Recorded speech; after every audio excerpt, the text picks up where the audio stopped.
everyone, welcome to my class. Today I will be dealing with the MHC mediated antigen processing, right?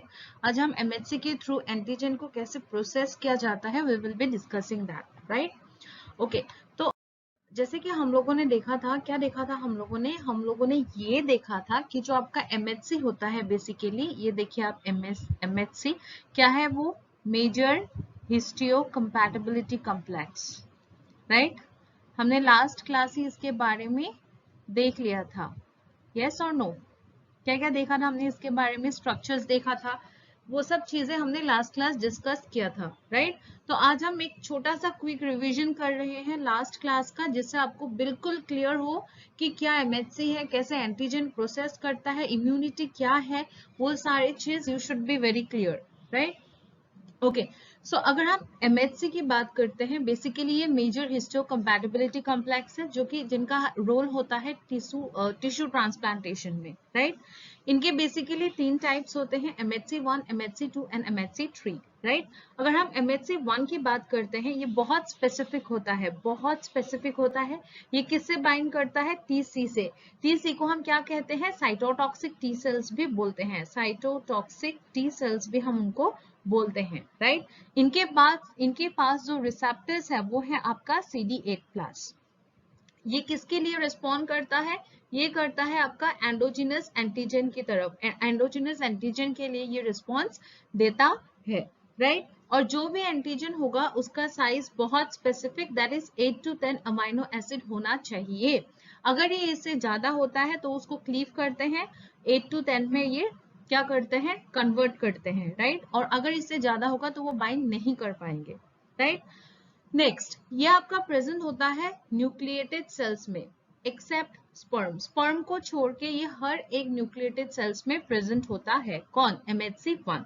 और एक important property MHC1 की हमने ये भी discuss किया था कि वो जिस एंटीजन से बाइंड करेगा, उस एंटीजन का सेकेंड पोजिशन में टाइरोसिन एंड लाइसिन होना बहुत जरूरी है, राइट? Tyrosine and lysine. और 9th पोजीशन में होना चाहिए leucine, isoleucine and valine, right? ये हमने डिस्कस किया था लास्ट क्लास में, अगर आप देखोगे तो आपको पता चल जाएगा। कमिंग टू MHC2, MHC2 की अगर हम बात करते हैं तो 2 बाइंड करता है आपका T हेल्पर सेल से, जिनका रिसेप्टर होता है आपका CD4+, राइट? ये आपका रिस्पॉन्स किसके लिए करता है? ये रिस्पॉन्स देता है आपका एक्सोजीनस एंटीजन के लिए। क्लियर? इनका जो साइज है आपका 10 to 13 अमाइनो एसिड्स। ये प्रेजेंट होता है एपीसी सेल्स, मतलब क्या? Antigen presenting cells. APC cells basically आपके होते हैं B cells, right? Macrophages and आपका क्या होता है? Dendritic cells. ये 3 तरह के सेल्स होते हैं जो आपका MHC2 प्रेजेंट होता है इनके सरफेस पे, राइट? कमिंग टू MHC3 जो होता है, इनका बेसिकली रोल जो है आपका कॉम्प्लीमेंट सिस्टम में देखा गया है। तो ये इनका कोई डायरेक्ट रोल नहीं होता है, डायरेक्ट इंटरेक्शन एंटीजन के साथ नहीं होता है, ये हमेशा कॉम्प्लीमेंट सिस्टम में प्रेजेंट रहता है। कॉम्प्लीमेंट सिस्टम क्या है? We will be discussing in our upcoming classes, right? और दूसरी बात, ये MHC3 और किसके लिए आपको हेल्प करता है? ये क्या करता है बेसिकली? ये आपके साइटोकाइंस रिलीज करते हैं। साइटोकाइंस जैसे आप ट्यूमर नेक्रोसिस फैक्टर, ये भी हम सब डिस्कस कर चुके हैं, राइट? ट्यूमर नेक्रोसिस फैक्टर क्या करता है? इन्फ्लेमेशन करवाता है, स्वेलिंग करवाता है और रेडनेस करवाता है, राइट? तो ये हो गया हम लोग का क्विक रिविजन। अगर बात करते हैं स्ट्रक्चर के बारे में, तो MHC1 के स्ट्रक्चर में आप ध्यान से देखिए, यहाँ पे 2 चेन्स होते हैं मेड अप ऑफ 2 चेन्स। कौन से 2 चेन्स होते हैं? आपका alpha chain and beta 2 microglobulin chain, macroglobulin chain, right? ये हो गया alpha 1, alpha 2, alpha 3 and beta 2, right? जो भी एंटीजन प्रेजेंट होगा, दैट इज फॉरेन पार्टिकल, वो आके बाइंड करेगा अल्फा 1 अल्फा 2 के बीच के पोर्शन में, राइट? तो इसलिए हम इसको बोलते हैं antigen binding cleft.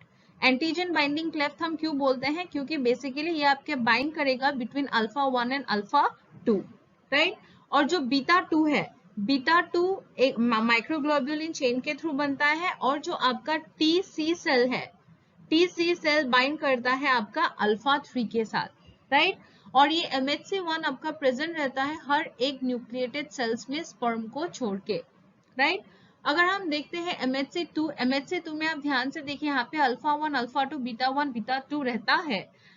Antigen binding cleft क्या कौन सा है आपका, बिटवीन अल्फा 1 एंड बीटा 1 जो है यहाँ पे आपका एंटीजन बाइंड करता है। बीटा 2 की अगर हम बात करते हैं, जो TH सेल्स हैं वो बाइंड करते हैं आपका बीटा 2 से, TH सेल्स बाइंड करते हैं आपका बीटा 2 से। ये आपके एंटीजन प्रेजेंटिंग सेल्स में रहता है, जैसे आपका हो गया बी सेल, राइट, फिर आपका हो गया मैक्रोफेजेस, राइट, फिर आपका क्या हो गया और एक डेंड्राइटिक सेल्स, राइट। तो ये हो गया बेसिक रिवीजन। अब हम आज की क्लास के पोर्शंस में मूव करते हैं, जहां पे हम देखेंगे MHC1 किसी भी एंटीजन को कैसे प्रोसेस करता है, कैसे ये बाइंडिंग करता है MHC1, राइट। अब ये ध्यान से देखिए, जो MHC1 होता है बेसिकली वो नॉर्मल, अगर हमने जब नॉर्मल स्ट्रक्चर देखा है तो उनमें होता है alpha 1, alpha 2, alpha 3 and beta 2, right. लेकिन जो आपका MHC1 अगर इनएक्टिव रहता है, किसी भी एंटीजन के कांटेक्ट में नहीं होता है, उस टाइम पे उसका स्ट्रक्चर कुछ ऐसे रहता है। कैसे रहता है? इस तरह से रहता है, अल्फा 1, अल्फा 2, अल्फा 3। बीटा 2 इसके एसोसिएशन में नहीं रहता है, राइट। तो बीटा 2 कहाँ रहता है? बीटा 2 अलग रहता है। जब भी एंटीजन आएगा सेल के अंदर तभी बीटा 2 आके यहाँ पे बाइंड करेगा, जिससे क्या होगा, MHC1 इनएक्टिवेट से एक्टिव फॉर्म में चेंज हो जाएगा। क्लियर? बात क्लियर हुआ? तो हमने क्या देखा था लास्ट क्लास, हमने देखा था MHC1 जो है इनमें अल्फा 1, अल्फा 2, अल्फा 3, बीटा 2 होता है, राइट। लेकिन अगर इनएक्टिव है तो बीटा 2 नहीं होगा। बीटा 2 तभी प्रेजेंस होगा जब एंटीजन सेल के अंदर आएगा, तभी क्या होगा, बीटा 2 MHC से आके बाइंड करेंगे, और जैसे ही आपका बीटा 2 बाइंड करता है MHC1 से, MHC1 क्या होता है, वो आपका एक्टिवेट हो जाता है, राइट। तो हम देखते हैं basically this is cytosol, right. अब ये अब एक और यहाँ पे इंपॉर्टेंट बात ये है, अभी मैंने आपको बताया जो MHC1 है ये रिस्पॉन्स करता है आपका एंडोजीनस एंटीजन, राइट। ये आपका रिस्पॉन्स रेगुलेट करता है, this basically response to endogenous antigen, right. Now जो एंडोजीनस एंटीजन है, now from where this endogenous antigen comes, right? If we talk about endogenous, endo means inside the cell. These things we have already cleared, but those students who will be seeing it for the first time, they can have an idea. That's why I'm again repeating this. Endogenous, that means the cells, that means endogenous antigens means what? Antigens which are formed inside the cell, right. जो भी antigen cell के inside form होता है उसको हम बोलते हैं endogenous cell. अगर हम सेल के इनसाइड में एंटीजन फॉर्म होने के लिए दो कंडीशंस होगा, एक तो आपका ये प्रोटीन हो सकता है, दूसरा क्या हो सकता है, वायरल प्रोटीन भी हो सकता है, और भी कुछ है, मैं बेसिक दो एग्जांपल्स को कंसीडर कर रही हूँ, राइट। अगर मैं एंडोजीनस एंटीजन के बारे में बात करूं, if I talk about endogenous antigen, so I will be considering the misfolded protein. मान लो कोई भी प्रोटीन का सिंथेसिस हो रहा है, और सिंथेसिस के टाइम जब वो पोस्ट ट्रांसलेशनल मैकेनिज्म में मूव करते हैं तो कुछ मिसफोल्डिंग, सपोज कुछ मिसफोल्डिंग हो जाती है, और ये misfolding protein will be considered as antigen because it will be lethal for the cell, right. तो हम क्या करेंगे, ये मिसफोल्डेड प्रोटीन जो है ये प्रोटियोसोमल डिग्रेडेशन मशीनरी एक होता है, जिसमें क्या करता है, जो भी प्रोटीन्स होते हैं उनको छोटे छोटे पार्टिकल्स में डिवाइड कर देते हैं, राइट। तो आपका ये देखो, ये है प्रोटीन आपका मिसफोल्डेड प्रोटीन, राइट। ये यहाँ पे मैंने इसको ड्रॉ किया है। अब जैसे ये स्मॉल फ्रेगमेंट्स में डिवाइड हो जाएंगे आफ्टर प्रोटियोसोमल मशीनरी, यहाँ पे ऐसे क्लिप हो जाएंगे, राइट। अब ये हो रहा है, ये कहाँ पे हो रहा है, ये जो मिसफोल्डिंग प्रोटियोसोमल डिग्रेडेशन कहाँ हो रहा है, ये हो रहा है आपका साइटोसोल में, राइट। फिर जैसे ही क्या होगा, फ्रेगमेंट्स में ये डिवाइड हो जाएंगे, एक प्रोटीन होता है जिसको हम बोलते हैं TAP, राइट। TAP जो मैं बताऊंगी बाद में फुल फॉर्म्स। TAP जो होते हैं बेसिकली ये एक प्रोटीन है जो कि क्या करता है, आपका इस स्मॉल फ्रेगमेंट्स को ये हो गया आपका रफ एंडोप्लाज्मिक रेटिक्यूलम, राइट। तो ये क्या करता है, ये स्मॉल फ्रेगमेंट्स को रफ एंडोप्लाज्मिक रेटिक्यूलम के अंदर लेके जाते हैं। कैसे लेके जाते हैं, with the help of ATP। उनको ATP की जरूरत होती है, राइट। तो जैसे ही ये एंटीजन यहाँ पे आते हैं, इमीडिएटली क्या होता है, जो MHC1 है, मैंने आपको बोला था क्या, बीटा 2 डिसोशिएट फॉर्म में रहता है, एसोसिएशन में नहीं रहता है. That means what, beta 2 is not in the associated form with MHC1. So the moment antigen enters into the cell, you can see here in dissociated form, the MHC2 beta 2 position is occupied by calnexin, and antigen binding cleft is covered by ERP57, right? Why it is why they have occupied their position? This is because so that other antigen or other kind of components do not get bind with them, right? To prevent the binding of other components with this MHC1.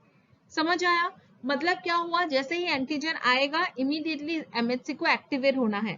अब activate होने से पहले ये कैसे condition में था, ये B2 के डिसोसिएटेड फॉर्म में था. जब भी ये B2 की डिसोसिएशन फॉर्म में रहेगा तो इसके B2 यहाँ B2 बाइंड करेगा, राइट? तो यहाँ पे अब B2 बाइंड नहीं है, इसके जगह को प्रोटेक्ट करने के लिए प्रोटेक्ट करके रखते हैं कौन, कैलनेक्सिन. एक प्रोटीन है जो कि यहाँ पे आके बाइंड करके इसको B2 के प्लेस को प्रोटेक्शन देता है, प्रोटेक्ट करके रखता है B2 के लिए, राइट? और यहाँ पे जो है एंटीजन बाइंडिंग क्लेफ्ट, ये हो गया आपका एंटीजन बाइंडिंग क्लेफ्ट, यहाँ पे बाइंड होके रखता है ERP57, राइट? अब जैसे ये स्मॉल पार्टिकल्स आएंगे तब क्या होगा, बीटा 2 ग्लोब्यूलिन आएगा और कैलनेक्सिन यहाँ से रिमूव हो जाएंगे, राइट? तो बीटा 2 ग्लोब्यूलिन अब क्या हो गया, अल्फा 1 अल्फा 2 अल्फा 3 के साथ बाइंड करके किस में चेंज हो गया, एक्टिव MHC1 में चेंज हो गया, राइट? अब क्या होगा, जैसे ही ये एंटीजन TAP लेके आएंगे तो यहाँ पे एक और एंजाइम होता है ERAP, जिसको हम बोलते हैं एंडोप्लाज्मिक रेटिकुलम एमाइनोपेप्टाइडेज, राइट? ये क्या करते हैं आपका, ये क्या करता है आपका, ये इस जो एंटी स्मॉल पार्टिकल्स हैं उनको और छोटे छोटे पार्टिकल्स में डिवाइड कर देते हैं, ताकि जो स्पेसिफिसिटी है 8 to 10 अमाइनो एसिड्स का वो मेंटेन हो जाए, राइट? जैसे ही ये क्लीव होता है तो यहाँ पे क्या होता है, जो एक्टिवेटेड MHC है वो TAP1 TAP2 जो कि पार्ट ऑफ TAP प्रोटीन है, transport associated antigen processing, right? इनके जो पार्ट है यहाँ पे आके इसके साथ बिल्कुल क्लोज कांटेक्ट में आके खड़े हो जाते हैं, राइट? तो इन दोनों को स्टेबलाइज करते हैं आपके तापसिन, क्लियर? अब तापसिन क्या करते हैं, टैप को स्टेबलाइज करते हैं, ट्रांसपोर्ट एसोसिएटेड एंटीजन प्रोसेसिंग को क्या करते हैं, ये स्टेबलाइज करते हैं, राइट? तो क्या होगा, अब जैसे ही तापसिन इसको स्टेबलाइज करते हैं, MHC1 एक्टिवेटेड फॉर्म में आता है और एंटीजन क्लीव होता है, इमीडिएटली क्या होता है आपका, कैलरेटिक्यूलिन एक प्रोटीन होता है जो कि MHC2 को बिफोर इससे बाइंड करने में स्टेबिलिटी प्रोवाइड करते हैं. तो जैसे ही ये बाइंडिंग हो गया, मान लो अभी क्या हो गया, ये 8 to 10 अमाइनो एसिड्स में क्लीव हो गया, यहाँ भी बाइंडिंग एंटीजन के साथ बाइंडिंग हो जाती है, राइट? फिर क्या होगा, ये एक्सोसाइटोसिस के थ्रू सेल से बाहर आएंगे, आने के बाद ये गोल्गी में जाएंगे, फिर ये जो आपका सेल है, मतलब ये कौन सा सेल है, ये कोई भी न्यूक्लिएटेड सेल है, राइट? क्योंकि MHC1 न्यूक्लिएटेड सेल्स में प्रेजेंट रहता है, तो ये कोई भी न्यूक्लिएटेड सेल्स के सामने एंटीजन को लेके खड़ा हो जाता है, राइट? तो इसको रिकॉग्नाइज करता है कौन, इसको रिकॉग्नाइज करता है आपका TC cell, T cytotoxic T lymphocytes, इनका रिसेप्टर होता है CD8+, जो कि आपका बाइंड करता है अल्फा 3 से, राइट? ये बेसिकली क्या करते हैं, ये बेसिकली किल करते हैं सेल को. क्लियर हुआ MHC1 प्रोसेसिंग? मैं फिर भी एक बार लास्ट में क्विक रिवीजन कराऊंगी, मैं खुद आपके सामने ड्रॉ करके बता दूंगी, तब आप हो सके कि और भी क्लियर हो सकता है. Next we will see MHC2 mediated antigen processing.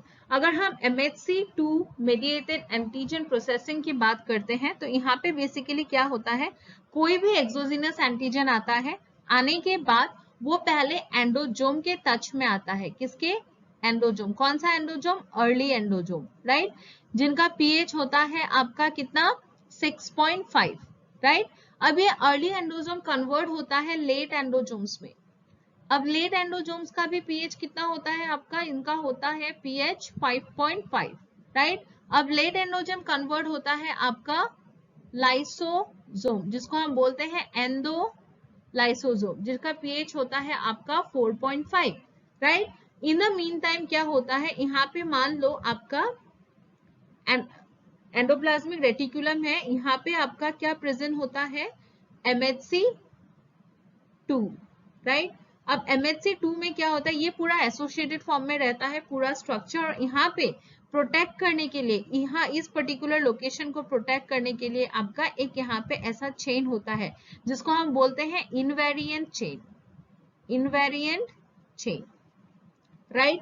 अब क्या होगा, जैसे ही MHC एंटीजन एंटर करते हैं तो MHC1 एक्सोसाइटोसिस के थ्रू सेल से बाहर हो जाते हैं। कैसे बाहर होते हैं ये देखिए, थ्रू एक्सोसाइटोसिस, एक्सोसाइटोसिस के थ्रू ये यहाँ से ऐसे बाहर हो जाते हैं, राइट। अब ये जो इनवेरिएंट चेन होता है इसका थोड़ा सा पोर्शन क्लीव होता है, क्लीव होने के बाद जो भी रिमेनिंग पोर्शन है, देखिए इतना लंबा था, अब ये थोड़ा सा क्लीव होके छोटा सा पोर्शन में चेंज हो जाते हैं, उसको हम बोलते हैं clip. Class 2 associated invariant protein, class 2 associated invariant protein, right. फिर ये क्या करते हैं, ये जाके आपके एंडोलाइसोसोम के साथ फ्यूज करते हैं। फ्यूज होने के बाद ये बिल्कुल सेल के ऊपर, आप ध्यान से देखो, अगर मैं इसको कोई भी एंटीजन प्रेजेंटिंग सेल्स बना दूं तो ये क्या करेंगे, ये फ्यूज होने के बाद MHC क्या करेंगे, ये बिल्कुल सरफेस के ऊपर एंटीजन को लेके खड़े हो जाएंगे, राइट। फिर इसको रिकॉग्नाइज कौन करेगा, इसको रिकॉग्नाइज करने के लिए आता है आपका टी हेल्पर सेल्स, राइट। वो बाइंड करेगा इसको अपने रिसेप्टर के थ्रू, और यहाँ का जो CD4+ होता है ये बाइंड करते हैं आपका बीटा 2 पार्ट से। क्लियर हुआ? So this is all about the MHC2 mediated antigen processing। मैंने एक और डायग्राम के साथ भी मैंने ड्रॉ किया है। अब देखिए ये कोई भी, क्योंकि MHC2 हमेशा रिस्पॉन्स देता है किसके लिए, एक्सोजीनस एंटीजन के लिए, राइट।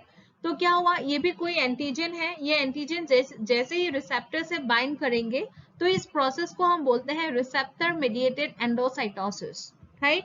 तो रिसेप्टर मेडिएटेड एंडोसाइटोसिस के थ्रू ये क्या करेगा, सेल में अर्ली एंडोजोम में फ्यूज होंगे, राइट, जिसका पीएच होगा 6.5, ये देखिए। फिर ये कन्वर्ट हो जाएगा लेट एंडोजोम में जिसका पीएच 5.5, राइट। फिर ये चेंज हो जाएगा एंडोलाइसोसोम जिसका पीएच बहुत एसिडिक होता है, that is your 4.5। In the mean time क्या होता है, जो आपका MHC2 होता है वो जो एंटीजन बाइंडिंग क्लेफ्ट है वो कवर्ड रहता है इनवेरिएंट चेन के थ्रू। जैसे ही इसको पता लगता है कि एंटीजन आया है सेल में through outside, through receptor bind, receptor mediated भी हो सकता है, नॉर्मल एंडोसाइटोसिस भी हो सकता है, राइट। तो जैसे ही इसको पता लगता है ये सेल से बाहर आते हैं with the help of exocytosis, और ये एक्सोसाइटोसिस के प्रोसेस में जो आपका इनवेरिएंट चेन होता है वो क्लीव हो जाते हैं। क्लीव होके जो रिमेनिंग पोर्शन है इसको हम बोलते हैं clip. Clip 2 is class 2 associated invariant protein, right. फिर इन दोनों का फ्यूजन होता है। फ्यूजन होने के बाद वो क्या करते हैं, जो भी MHC है वो आपका एंटीजन को लेके सेल्स के ऊपर, ये कौन सा सेल है, ये हो गया आपका antigen presenting sales. Antigen presenting sales आपका बी सेल्स हो गया, राइट, बी सेल्स हो गया। फिर आपका हो गया मैक्रोफेजेस, फिर आपका हो गया डेंड्राइटिक सेल्स, राइट। ये एंटीजन को लेके खड़े हो जाएंगे, फिर आपका TH सेल जो है वो एक्टिवेटेड हो जाएगा, वो क्या करेगा, फिर वो आपका क्या करेगा, साइटोकाइंस प्रोड्यूस करेंगे, फिर ये एक्टिवेट करेगा TC सेल्स को, राइट। क्लियर हुआ यहाँ से? ओके, नाउ अब हम छोटा सा रिवीजन करते हैं कि हमने क्या पढ़ा। हमने आज देखा क्या आपका, हमने देखा आज MHC2 प्रोसेसिंग देखा। अगर मैं MHC की बात करती हूँ, ये आपको पता है मेजर हिस्टोकम्पैटिबिलिटी कॉम्प्लेक्स, इनके 3 पार्ट होते हैं। पहला होता है MHC1, मैं बिल्कुल इंपॉर्टेंट पॉइंट्स बता रही हूँ, जो कि आपका ये किससे बाइंड करता है, ये बाइंड करता है एंडोजीनस एंटीजन से, right. Apart from endogenous antigen, ये TC सेल से बाइंड करता है जिसका रिसेप्टर होता है CD8+, राइट। इसका जो स्ट्रक्चर होता है वहां पे alpha 1, alpha 2, alpha 3 and beta 2 domain होता है। इसका ये जो भी एंटीजन के साथ बाइंड करता है उसका स्पेसिफिसिटी होता है 8 to 10 अमाइनो एसिड, और एक स्पेसिफिसिटी क्या होता है, ये जो भी एंटीजन के साथ बाइंड करता है इसका सेकंड पोजीशन में lysine, thyroxine and 9th position में ल्यूसिन, आइसोल्यूसिन एंड वैलिन होना बहुत जरूरी होता है, राइट। नेक्स्ट क्या हमने देखा, यस जो CD8+ होते हैं रिसेप्टर, वो आपके बाइंड करते हैं MHC1 के कौन से पोर्शन से, अल्फा 3 पोर्शन से, राइट। हमने ये बिल्कुल कंप्लीट किया। नेक्स्ट अगर हम MHC2 की बात करते हैं, जो आपका MHC2 है, ये इसको हम बोलते हैं मेजर हिस्टियो कंपैटिबिलिटी कॉम्प्लेक्स 2, जो कि आपका ये प्रेजेंट होता है कहाँ पे, ये प्रेजेंट होता है आपका न्यूक्लिएटेड सेल्स के ऊपर, राइट। ये रिस्पॉन्ड करता है किससे, आपका एक्सोजिनस एंटीजन से ये रिस्पॉन्स करता है, राइट। थर्ड क्या है, ये आपका टी हेल्पर सेल से बाइंड करता है CD4+ रिसेप्टर से।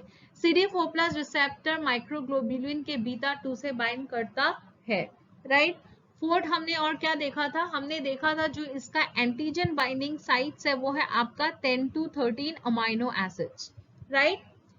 क्लियर हुआ बात, यस। कोई भी कंफ्यूजन है तो आप पूछ सकते हो। एक लास्ट पॉइंट हमने ये भी देखा, इसके पास जो सब यूनिट होता है 2 चेन्स होते हैं, alpha 1 alpha 2 beta 1 beta 2, right. तो ये हो गया आपका MHC2। Clear everyone. अब हम बात करेंगे प्रोसेसिंग की तरफ, प्रोसेसिंग कैसे होती है।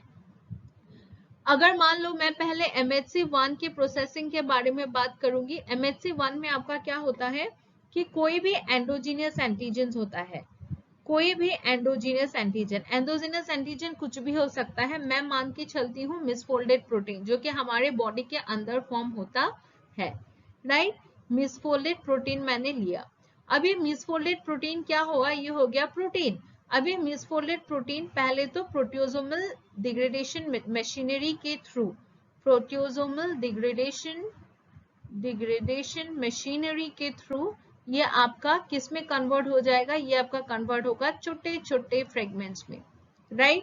अब जैसे ये छोटे छोटे फ्रेगमेंट्स में कन्वर्ट होगा, यहाँ पे आएगा आपका tap protein, transport associated antigen processing protein, right, जो कि आपका विद द हेल्प ऑफ किसके साथ, ATP के साथ इससे बाइंड करेंगे और इसको लेके जाएंगे आपके, कहाँ लेके जाएंगे, इसको लेके जाएंगे आपके रफ एंडोप्लाज्मिक रेटिकुलम में, राइट। अब हम रफ एंडोप्लाज्मिक रेटिकुलम की स्टोरी भी थोड़ा सा देख लेते हैं। रफ एंडोप्लाज्मिक रेटिकुलम में क्या होता है, बेसिकली जो आपका MHC होता है वो आपका डिसोशिएटेड फॉर्म में रहता है। MHC1 का बीटा 2 सब यूनिट रिमेन्स इन, बीटा 2 सब यूनिट क्या होता है, remains in dissociated form, right, dissociated form में रहता है। तो जैसे ही उसको पता लगता है एंटीजन आता है, then it get converts to your what, association में आता है। एसोसिएशन में आने के लिए बीटा 2 एसोसिएशन फॉर्म, कौन, बीटा 2 किसके एसोसिएशन फॉर्म में, अल्फा 1 अल्फा 2 अल्फा 3 के साथ, राइट। इसके एसोसिएशन में आने के बाद तुरंत रिमूवल होता है किसका, रिमूवल ऑफ कैलनेक्सिन, कैलनेक्सिन प्रोटीन का रिमूवल हो जाता है, राइट। अब कैलनेक्सिन जैसे ही रिमूव होता है तो क्या होता है, इमीडिएटली ERP57 या ERAP जो कि क्या करते हैं, ER57 कवर्ड रहता है। ERAP जिसको हम बोलते हैं एंडोप्लाज्मिक रेटिकुलम अमाइनोपेप्टाइडेज, ये क्या करते हैं, ये जो आपका छोटा छोटा प्रोटीन्स है, ये जो आपके छोटे छोटे प्रोटीन्स हैं, इनको क्या करते हैं, ये क्लीव करते हैं, क्लीव करके किस में कन्वर्ट करते हैं, 8 to 10 अमाइनो एसिड्स में ये कन्वर्ट कर देते हैं, राइट। तो जैसे ही ये 8 to 10 अमाइनो एसिड्स में कन्वर्ट होता है, ये आपका बाइंड करता है किसके साथ, ये बाइंड करता है आपका, ये आपका बाइंड करता है किसके साथ, बाइंड विथ MHC1 एंड जाके this gets expressed on the, फिर ये आपका एक्सप्रेस्ड हो जाता है on the surface of nucleated cell NC, right. अब इनके स्टेप में, अब देखिए जब भी बीटा 2 अल्फा 1 अल्फा 2 अल्फा 3 के साथ एसोसिएट में होता है, यहाँ पे 2-3 प्रोटीन है जो कि उनको स्टेबलाइजेशन में हेल्प करते हैं, जैसे आपका तापसिन प्लस कैल रेटिक्यूलिन, राइट, प्लस कौन सा हो गया, कैल रेटिक्यूलिन। ये दोनों क्या करते हैं, इनके स्टेबलाइजेशन में हेल्प करता है, राइट। ये हो गया आपका MHC1 मीडिएटेड एंटीजन प्रोसेसिंग। अभी हम नेक्स्ट देखते हैं आपका MHC2 एंटीजन प्रोसेसिंग। अगर हम MHC2 के बारे में बात करते हैं, ऑलरेडी हमने इसका देखा है, फिर भी हम एक बार देख लेते हैं। कोई भी एंटीजन है, कोई भी एंटीजन है आपका, ये आपके क्या करेंगे, ये आपके जो भी आपका सेल है, मान लो ये कोई सेल है, एंटीजन प्रेजेंटिंग सेल्स, MHC2 हमेशा APC सेल्स में होते हैं। APC सेल्स हो गया आपका B cell, right, dendritic cells हो गया, एंड क्या हो गया आपका मैक्रोफेजेस, राइट। तो अब क्या होगा विद ये हो गया इसका रिसेप्टर। अब ये क्या करेगा, ये जो एंटीजन है ये रिसेप्टर के थ्रू आपका सेल के अंदर आता है, राइट। सेल के अंदर आने के बाद ये क्या करेगा, आपका अर्ली एंडोजोम के साथ बाइंड करेगा। अर्ली एंडोजोम का पीएच होता है 6.5, राइट। फिर ये आएगा आपका लेट एंडोजोम के थ्रू, इसका पीएच होता है आपका 5.5। फिर ये किस में कन्वर्ट होता है, लाइसोजोम में, जिसका पीएच होता है आपका 4.5, राइट। अब ये लाइसोजोम क्या करेगा, लाइसोजोम के एंडोलाइसोजोम भी आप बोल सकते हो, लाइसोजोम भी बोल सकते हो। जैसे ही ये एंडोलाइसोजोम में कन्वर्ट होगा, उधर हमारे पास क्या था, रफ एंडोप्लाज्मिक रेटिकुलम में MHC2 प्रेजेंट था। कैसे प्रेजेंट था, एसोसिएटेड फॉर्म में ही प्रेजेंट था, लेकिन एंटीजन बाइंडिंग क्लेफ्ट में एक बहुत बड़ा चेन था जिसको हम बोलते हैं इनवेरिएंट चेन, राइट। अब क्या होगा, इनवेरिएंट चेन क्या होगा, जैसे ही एक्सोजिनस एंटीजन एंडोलाइसोसोम का फॉर्मेशन होगा, ये MHC2 एक्सोसाइटोसिस के थ्रू बाहर आ जाएंगे। बाहर आने के बाद ये बिल्कुल ऐसे ही रहेगा, लेकिन जो इसका चेन है ये उसका एक्सोसाइटोसिस के दौरान यहाँ पे क्लीवेज होता है। क्लीवेज होने के बाद जो रिमेनिंग पार्ट होते हैं उसको हम बोलते हैं clip, that is class 2 associated invariant protein, right. फिर क्या होते हैं इन दोनों का, फिर आपका इन दोनों का फ्यूजन होता है। फ्यूजन होने के बाद जो आपका MHC होता है वो आपके बिल्कुल सेल के ऊपर जाके, कलर मेरा गलत हो गया, अब मैं इसको फिर से नहीं तो कंफ्यूजन क्रिएट हो सकता है, राइट। ये बिल्कुल सेल के ऊपर जाके आपका एंटीजन को लेके बैठ जाता है। फिर आपका आता है कौन, हमारे जो हीरो है, कौन है हीरो यहाँ पे आपका MHC2 में, टी हेल्पर सेल्स। ये आते हैं टी हेल्पर सेल्स, आके इसको एंटीजन के थ्रू बाइंड करते हैं, और इसका जो CD4+ है ये आपका बाइंड करता है β2 से, राइट। तो इस तरह से इसका प्रोसेसिंग होता है, और ये साइटोकाइंस रिलीज करते हैं। जो भी चीजें होती है साइटोकाइंस है, जो भी है ये आपके, ये क्या करते हैं, बेसिकली ये रिलीज कर देते हैं। Clear everyone? यस। अगर आपको वीडियो अच्छे लगते हैं, please hit the like button, do subscribe, this will definitely motivate me.